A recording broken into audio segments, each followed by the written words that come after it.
Assalomu alaykum aziz obunachilar. Demak, mana kecha asalarilarni eksportga jo'natib, yuklab, hop, bugun Toshkentga yetib keldik.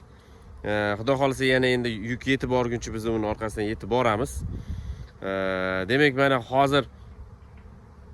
hozirgi jarayon nimada? Hozirgi jarayon daraxtlarni, ya'ni gilos daraxtini mana gilos bog'lar. Qaranglar, qanaqa katta bu yog'i-yu bu yog'i bepoyon.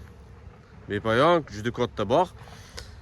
Ya'ni bizni asalarilar bilan changlatishga keldik bu joyi.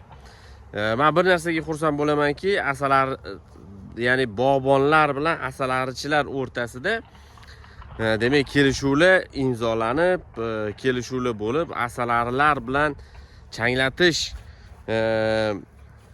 agrotexnikasini sekin-sekin qo'llash rivojlanib bormoqda O'zbekistonda ham.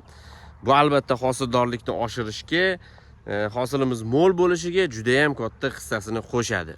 Shu narsalar hali tushunib yetmagan fermerlarimizga ham va mas'ul tashkilotlarimizga shu yana bir marta eslatamiz. Bizda iste'mol qilayotgan 3 ta mahsulotdan ikkitasi albatta asalarilar tomonidan changlatish orqali yetishtiriladi. Demak, mana bog'imizni boshqaruvchilaridan Sarvar akam. Sarvar aka, ayting, qanaqa bo'ldi o'tgan yilgi hosil? Ushbu effekt qanaqa bo'ldi asalar qo'yganimizda? Assalomu alaykum. Avvalambor mana Dilshod akamga katta rahmat. Oldingi yil bog'imizga asalar olib kirdik changlatish uchun. Ancha foydasi bo'ldi. Sifati zo'r bo'ldi. Soni ko'p bo'ldi, barakali bo'ldi. Bu yil ham mana shular sabab olib kirdi. Bu yil ko'proq olib kirdi. 3 ta pritsepda olib kirdi. Maqsadimiz ko'proq changlatib, mahsulot sifatini, sonini ko'paytirish. Shu yo'nalishda ishlayapmiz. Mana asalarning foydasi ko'pligini bilyapmiz. Qolganlarga ham, fermerlarga ham, bog'dorchilarga tavsiya qilaman, asalarni olib kirish kerak.